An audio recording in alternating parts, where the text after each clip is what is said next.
91 লক্ষ ভোটার ইতিমধ্যেই ভোটার তালিকা থেকে বাদ দেওয়া হয়েছে এবং বিজেপির নেতারা বলছেন এই 91 লক্ষ মানুষই দেশদ্রোহী, তারা দেশদ্রোহী বলে তাদেরকে দাগিয়ে দিচ্ছে, কি বলবেন?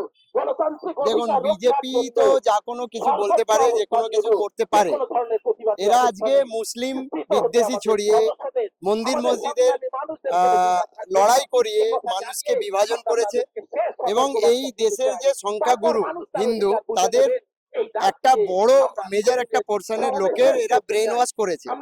তাই তারা যে কোনো কিছু করতে পারছে। তারা আজকে সংবিধানকে নিজের পায়ের তলায় দুমড়ে মুচড়ে সংবিধানকে মুছে দেওয়ার চেষ্টা করছে। তারা সংবিধানকে ধ্বংস করার চেষ্টা করছে। প্রত্যেকটা দেশের সাংবিধানিক যে পদ আছে সেটাকে তারা নষ্ট করছে। আজকে যে এসআইআর তথা এনআরসি হয়েছে, আজকে যারা বাদ পড়েছে 91 লক্ষ, তাদের মধ্যে আমিও একজন। ওই 91 লক্ষ মানুষের মধ্যে 70% কিন্তু হিন্দু। আজকে যারা হিন্দুদের ব্রেন ওয়াশ করে হিন্দুত্ববাদী রাজনীতি করছে, সেই হিন্দুত্ববাদী রাজার রাজত্বে সব থেকে বেশি বিপদে পড়লো কিন্তু বাংলার হিন্দু। এবং এই একই ছবি আমরা আসাম এনআরসিতেও দেখেছিলাম, 70%-এরও বেশি সেখানেও ছিল আপনার হিন্দু। আমরা বিহারেও দেখলাম 22 লক্ষ যে ডিলিটেড মানে পার্মানেন্টলি যে বাদ পড়েছে, ডি ভোটার হয়েছে, তার সংখ্যাটাও কিন্তু বেশিরভাগ হিন্দু। আজকে বাংলাতেও যেটা ঘটেছে সেটাও কিন্তু হিন্দু। একটা রাষ্ট্রীয় সন্ত্রাস যখন জনগণের উপরে চাপানো হয়, তখন একটা সেকুলার দেশ যখন ছিল, এটা আজকের দিনে সোকল্ড সেকুলার কান্ট্রি হয়ে গেছে, কিন্তু সেকুলার গণতান্ত্রিক দেশ তো ছিল। সেই সেকুলার দেশের যে কাঠামো ছিল, সেই কাঠামোর মধ্যে ওইভাবে হিন্দু আলাদা মুসলিম আলাদা করে বেছে বেছে নির্যাতন করা সম্ভব নয়। কিন্তু হিন্দুদেরকে এরা বোকা বানিয়েছে, হিন্দুরা বোকা বনেছে। আর আজকের যেটা রেজাল্ট দাঁড়িয়েছে, 70% 91 লক্ষের মধ্যে মানে প্রায় 65 লাখের ঊর্ধ্বে হিন্দু, বাকিটা মুসলমান। আমি নিজেও তার মধ্যে একজন ডিলিটেড। আমি বিগত আজকে 3 দিন হলো আমি একটা জিনিস নিয়ে ক্যাম্পেইন করছি এবং আগামী পরশু পর্যন্ত আমি এই লেটারটা সাবমিট করতে চলেছি মাননীয় রাষ্ট্রপতিকে এবং 3 যে ডিভিশন বেঞ্চে যে সুপ্রিম কোর্টের জজ আছে সেই জজেদের টেবিলকে আমি জানাতে চলেছি, এই যে 91 লক্ষ মানুষকে ডিলিট করা হয়েছে আমাকে সহ, এই 91 মানুষের ভোট দেওয়ার অধিকার এই ভোটেই ফিরিয়ে দিতে হবে।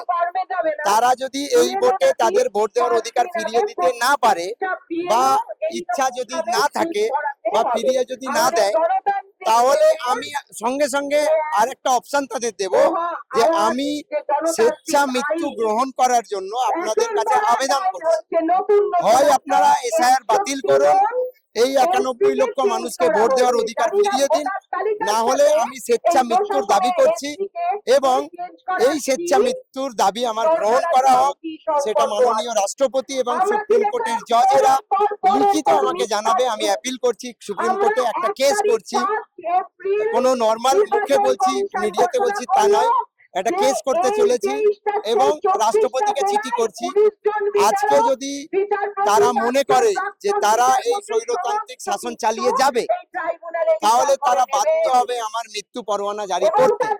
যদি তারা মৃত্যু পরোয়ানা জারি করে, সেই মৃত্যু গ্রহণ করতে আমি রাজি আছি এবং আমি এই একই কথা বলবো, হাজারে হাজারে মানুষকে বলবো, এই একই পথ আপনারা অবলম্বন করুন। এই একই পথ অবলম্বন করে আপনারা রাষ্ট্রকে বাধ্য করুন এসআইআর বাতিল করতে।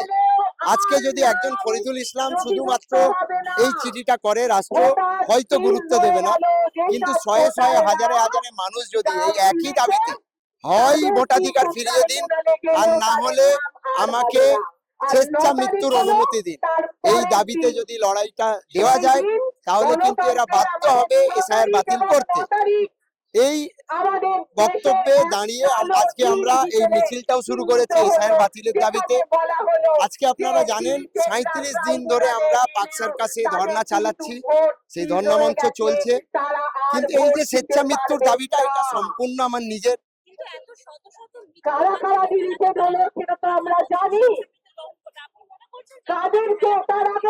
রাষ্ট্রকে বাধ্য করবো আমরা এটা করতে। এই যে আমি আগিয়ে এসেছি, আমার বিশ্বাস শয়ে শয়ে মানুষ আমার এই ডাকে সাড়া দিয়ে তারাও আগিয়ে আসবে যখনই এগিয়ে আসবে, যখনই এটা বিশ্ব দরবারে যাবে, ইতিমধ্যে আমরা ইন্টারন্যাশনাল মিডিয়াকেও এটা জানানো শুরু করেছি, বিবিসি থেকে শুরু করে অনেক অনেক মিডিয়া তারা কিন্তু আজকে এই এটা তারা প্রচার করবে বলেছে। যখন তারা করবে, ভারতের মেন স্ট্রিম মিডিয়া করতে বাধ্য হবে, তখন গোটা ভারতবর্ষকে আমরা জানাতে চাই যে এই শাসকরা, এই সমস্ত রাজনৈতিক দলগুলো মিলে যে গাঁটছাট বাঁধা যে আপনার যে রাষ্ট্রীয় ব্যবস্থা, তারা কতটা নির্লজ্জ সেটা তোমরা দেখো। তাদেরকে মানুষের সামনে আমরা উলঙ্গ করব, গোটা বিশ্ব দরবারে আমরা উলঙ্গ করে ছাড়বো, কারণ আজকে তারা আমার সঙ্গে 91 লক্ষ বাঙালির নাগরিকত্ব কেড়ে নিয়েছে। আমার ভাইকে তারা বেনাগরিক করবে, আমি ফরিদুল ইসলাম সেটা মেনে নিতে পারি না। আমার ভাই কোনো হিন্দু নয়, কোনো মুসলমান নয়, এই রাজ্যে এই দেশে বসবাসকারী প্রত্যেকটা এই দেশের মানুষই নাগরিকই আমার ভাই। আর এই দেশে বসবাসকারী প্রত্যেকটা মানুষ আজকে এই দেশের বৈধ নাগরিক। তাদের জন্য এই যে লড়াই, এই লড়াইটা আমরা লড়ে যাব, লড়ছি। তার জন্য যদি শহীদ হতে হয়, মৃত্যুবরণ করতে হয়, আমরা কিন্তু এক পাও পিছু হচ্ছি না।